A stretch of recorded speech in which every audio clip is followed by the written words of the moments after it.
So the old Honda was struggling in the headwind, so I thought I'd come out and do some slower tracks where it doesn't matter if I can't do 100 Ks. So we'll tootle along here, enjoying the scenery. Hopefully I can think of something to have a chat about. Maybe my projects for this bike.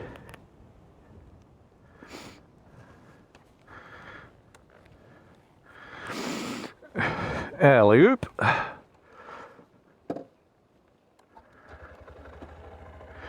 Oh, my bum's hurting already. I've only been on the bike for half an hour.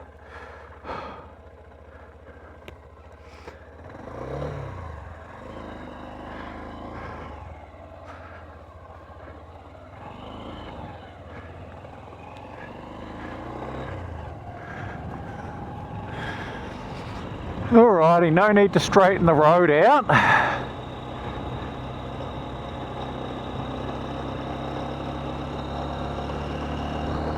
There's something rattling up here.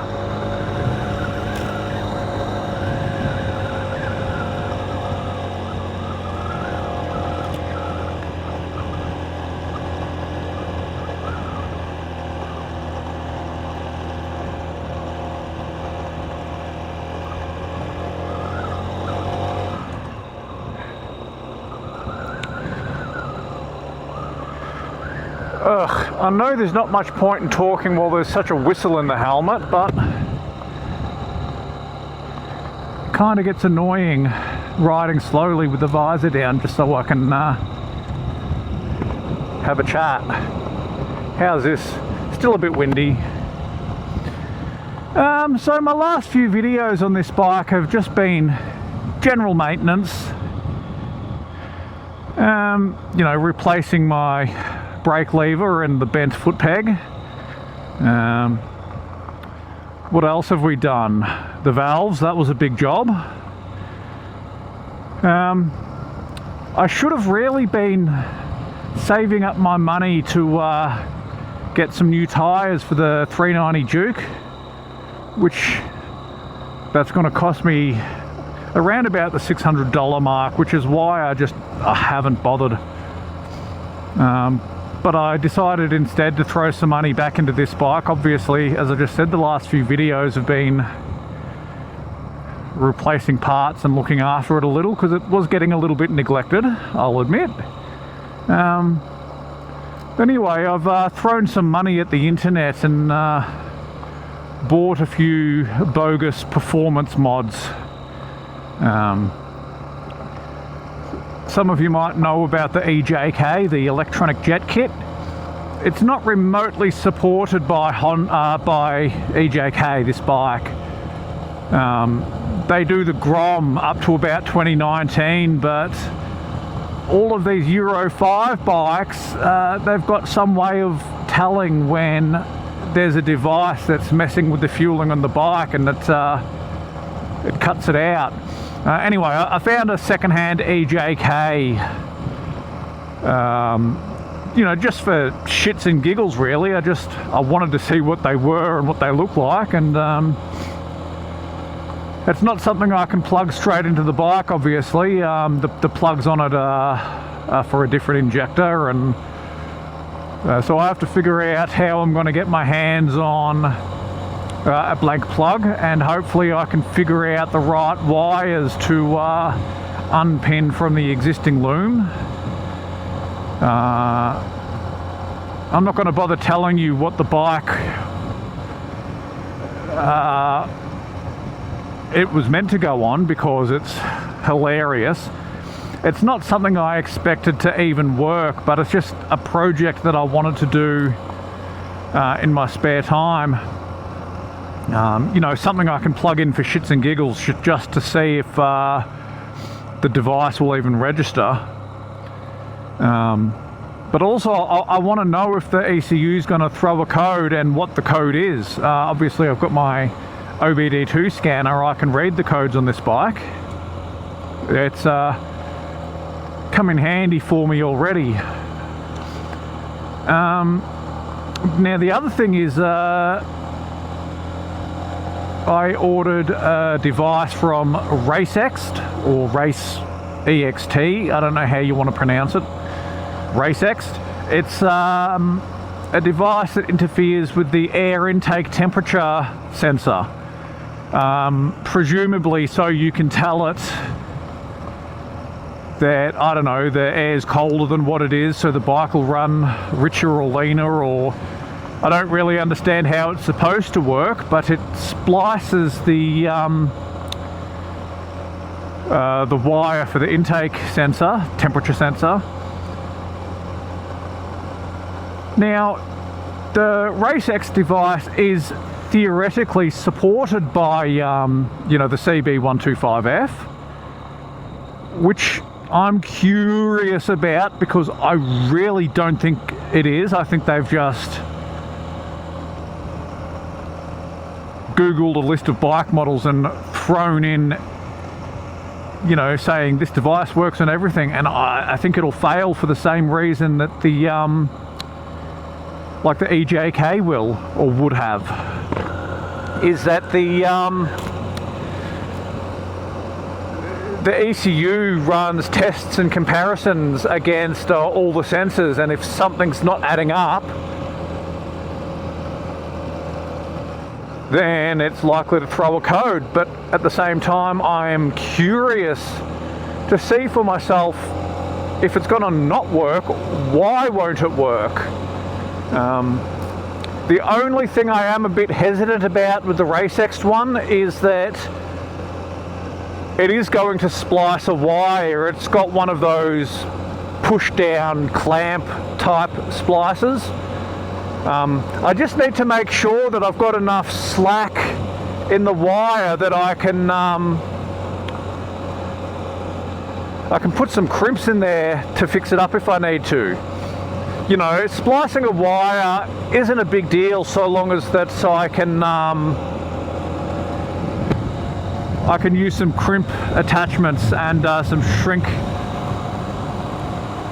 heat shrink to repair that wire if, you know, if it doesn't fail. But I mean, if it does work, cool. It's something else I get to play with. The last big thing that I've really done is I ordered a second-hand exhaust from a parts dismantler or a wrecker, whatever you want to call them, for this bike. And really all I wanted to do with that, that was a stick on the road, all I wanted to do with that was literally cut it open and have a look inside. Mainly I wanted to open it up where the catalytic converter is, because I wanted to see, you know, the cat pipe is only about that big on the whole bike. I just wanted to see what was in there. I tell myself I'm going to be able to weld it back together when I'm done, but I only have a little arc welder and I've only used the damn thing once for practice. So I don't know, that's just something I can, again, something I can tool around with in my spare time. But that's for the new year, really. I'm making all these plans now, so Christmas, summer holidays is coming up, so I've got the kidlets home from school for the next, you know, 5 or 6 weeks, so that's going to limit my time for tooling around on the bike. But when school goes back, I'll actually have some videos planned for the new year, which is, you know, that's something I really struggle with. I know my service videos and parts videos tend to do a little bit better than the riding videos do, but I run out of money and I run out of things that I need to do. Now, I've recently put all my service videos into a separate playlist, which if I remember to, I'll link in again. Nobody clicks on the cards anyway, but it's fun to point at the screen and go, I'll put it up here.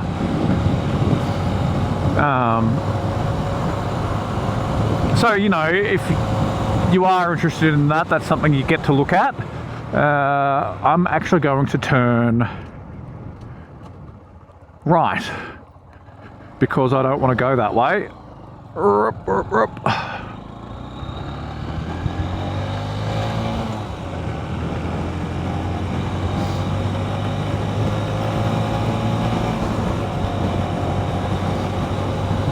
These narrow country back roads are the sole reason I wanted to buy this bike, because this is a, you know, not a bike that I ever knew was going to be quick, but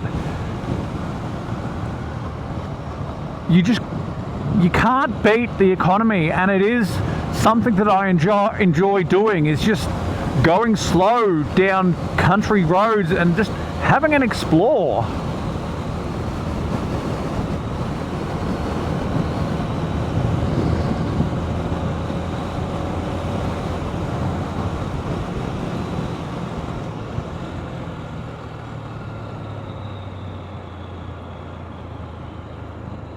Tootle around the fallen sticks.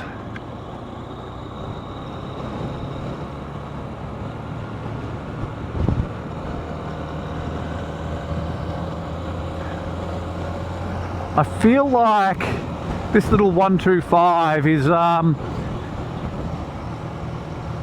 it's at home on little roads like this.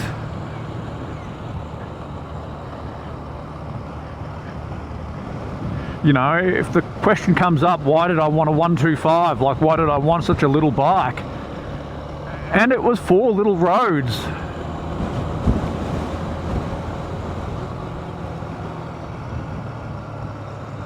I do intend to one day get myself a big fat old cruiser. That's what I want to end up on. But for now, this little bike is perfect for me.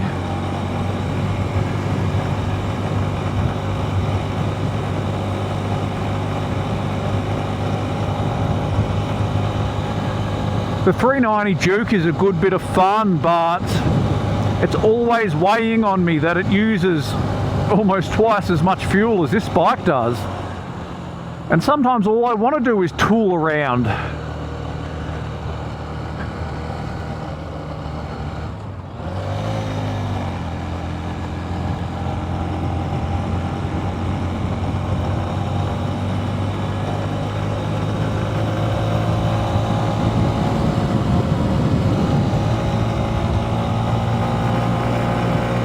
I mean, how good is a little road like this on a little bike?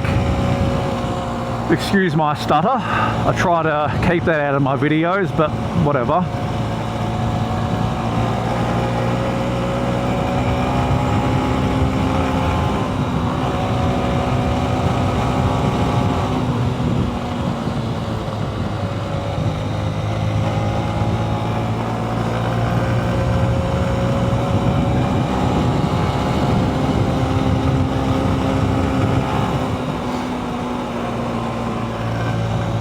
I've been riding with the bent foot peg for at least 4,000 kilometers, and I kind of got used to the way I had to stretch my foot to reach the brake pedal. Having replaced it now, this is the first time I've ridden it since having the new bar on, and it feels really good having the rear brake pedal right under my toe again.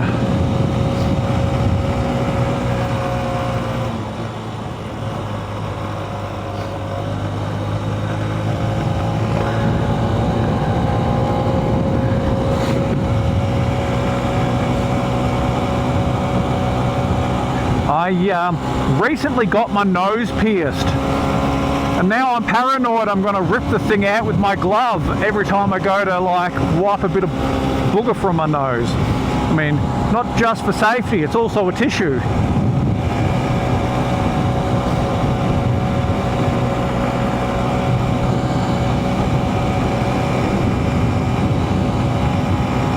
But I can't imagine that being a good day, getting a piercing snagged in my glove. It hasn't happened yet.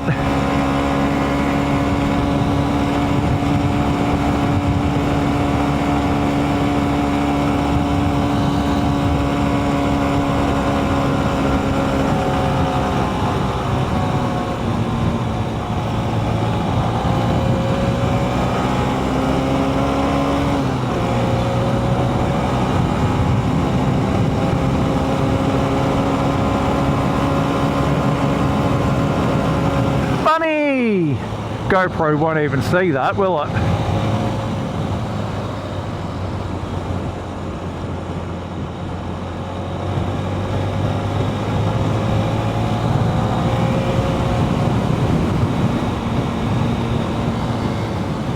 Oh, this is one of the best corners. I always forget about this road.